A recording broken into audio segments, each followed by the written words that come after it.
최근 한국이 세계를 요리하고 있다는 소식을 전해드리겠습니다. 종가집 김치로 유명한 주식회사 대상은 최근 미국 유럽의 비건 김치, 당근 김치, 고추장 핫소스 등 새로운 제품을 출시하였죠.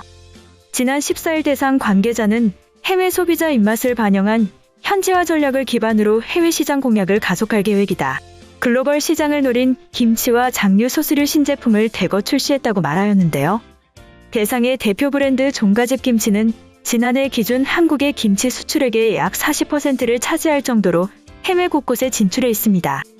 김치, 장류 등 식품군의 글로벌 매출액은 지난해 1조 45억 원으로 1조 원을 돌파했는데요. 대상그룹의 전체 매출액인 약 3조 3천억 원에서 해외 매출 비중이 30%가량 되는 등 해외 수출 비중을 계속해서 늘려가고 있습니다. 대상에 따르면 그동안 수출하는 대부분 식품이 주로 현지에 거주하는 교민과 아시아계 중심으로 소비됐었는데요. 하지만 2년 전부터 현지인의 소비량이 증가하고 있는 것으로 밝혀졌습니다. 대상 관계자는 김치 고추장을 중심으로 아시아, 미국, 유럽에 이어 중동까지 수출하고 있는데 특히 미국에서 매출이 급증하고 있다고 말하였죠. 지난해 종가집 김치의 미국 매출액은 전년 대비 2배, 2018년과 비교하면 3배가량 증가하였는데요. 이 관계자는 한식이 세계에 전파된 지 오래됐고 근래 들어선 방탄소년단과 오징어 게임 등 한류가 주목받으며 K-푸드에 대한 관심이 전반적으로 커졌다고 분석하였습니다.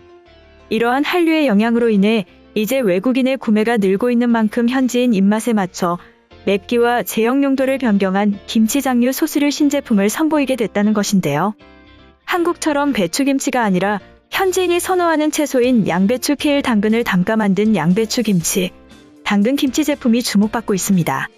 또 매운맛을 싫어하는 현지인을 위해 마일드 김치를 선보였고 젓갈이 들어가지 않은 비건 김치도 출시하였는데요. 제과업계에서는 오리온이 글로벌 제과 기업으로 고속 성장 중입니다. 오리온도 지난해 중국, 러시아, 베트남 등 해외 매출액이 약 1조 4,700억 원에 달하는 상황인데요. 전체 매출액 2조 2천억여 원 중 해외 매출 비중이 약 66%를 차지하고 있습니다. 글로벌 제과 산업 전문지 캔디 인더스트리가 발표한 제과업계 글로벌 톱백에서 오리온은 올해 14위를 차지하였죠. 오리온도 이날 인도 제과 시장 공략을 본격화한다고 발표하였는데요. 지난 2월 인도 라자스탄에 생산 공장을 완공해 현지 시장 진출의 발판을 마련하였죠. 오리온 관계자는 기존 베트남 법인에서 수입해 공급하던 물량을 인도 공장에서 직접 조달하게 돼 보다 신선한 제품을 선보일 수 있게 됐다. 소득 수준이 높은 대도시를 중심으로 대형마트와 이커머스에서 판매를 늘려갈 것이라고 밝혔습니다. 인도는 차 문화가 발달해 함께 곁들여 먹는 비스킷 제품이 전체 제과 시장의 약 40%를 차지할 정도로 비중이 높은데요. 이러한 지역의 특성을 살려 초코파이, 딸기잼, 초코칩 쿠키 등을 앞세워 비스킷 시장을 정조준할 계획입니다. 오리온의 해외 성장 핵심은 현지화 전략에 있는 것으로 밝혀졌는데요. 중국, 러시아, 베트남 등에서 10개 공장을 가동하며 현지인 입맛에 맞춰 시장 점유율을 높여가고 있습니다. 오리온 관계자는 인도는 세계 2위 인구 대국으로 소득 증대와 라이프 스타일 변화로 인해 성장 잠재력이 높다. 현지 소비자를 충족하는 다양한 제품을 적극적으로 선보일 예정이라고 말하였습니다. 최근에는 막걸리도 일본 시장에서 큰 인기를 끌고 있는데요. 국순당은 지난해 4월 선보인 천억 프리바이오 막걸리에 힘입어 올해 수출액 100만 달러를 돌파한 것으로 전해졌습니다. 출시 2년 이내에 연간 수출 100만 달러를 넘어선 것은 지난 2009년 국순당 생막걸리 이후 12년 만인데요. 천억 프리바이오 막걸리는 한 병의 열처리 유산균 배양체가 1000억 개 이상 함유되어 있으며 프리바이오틱스 물질인 프록토올리고당도 1000mg이 들어있는 것으로 알려졌죠. 북미와 동남아, 호주, 유럽 등에서 모두 수출 호조를 보였는데 특히 일본에서 진가를 발휘하고 있습니다. 일본은 천억 프리바이오 막걸리 수출액의 66%를 차지하는 시장인데요. 업계에서는 일본에서 유산균 제품 시장이 커진 것이 막걸리 인기로 이어졌다고 분석되고 있습니다.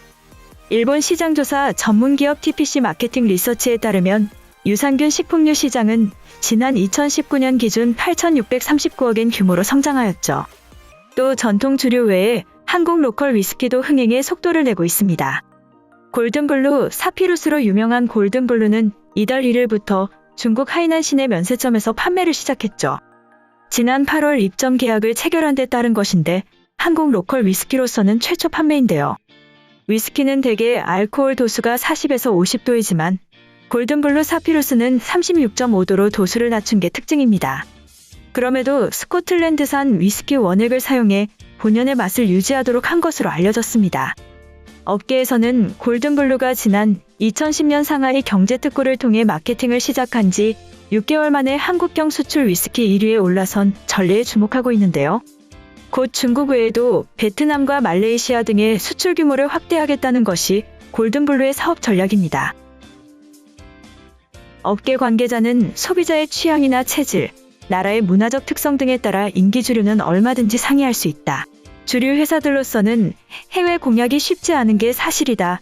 그럼에도 최근 한국 주류가 아시아 무대를 중심으로 빠르게 성장하고 있는 건 분명 눈여겨볼 만한 성과이다. 시장에서 다른 품목보다 간과되는 경향이 있다고 밝혔죠.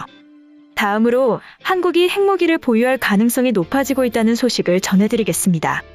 서방의 외교안보 전문가들이 향후 10년 이내에 핵무기를 보유할 가능성이 큰 나라로 한국을 지목하였습니다. 북한이 이미 핵무기를 보유한 상황에서 내년에 문재인 정부 임기가 끝나고 출범할 새 정부는 우리도 핵무기를 보유해야 한다는 압박에 직면할 것으로 전망하고 있는데요.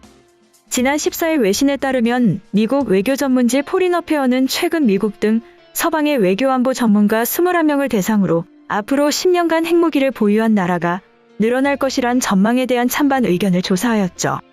찬성과 반대 의견이 팽팽하게 맞선 가운데 잠재적 핵무기 보유 가능국으로 한국이 유력하게 거론되었습니다.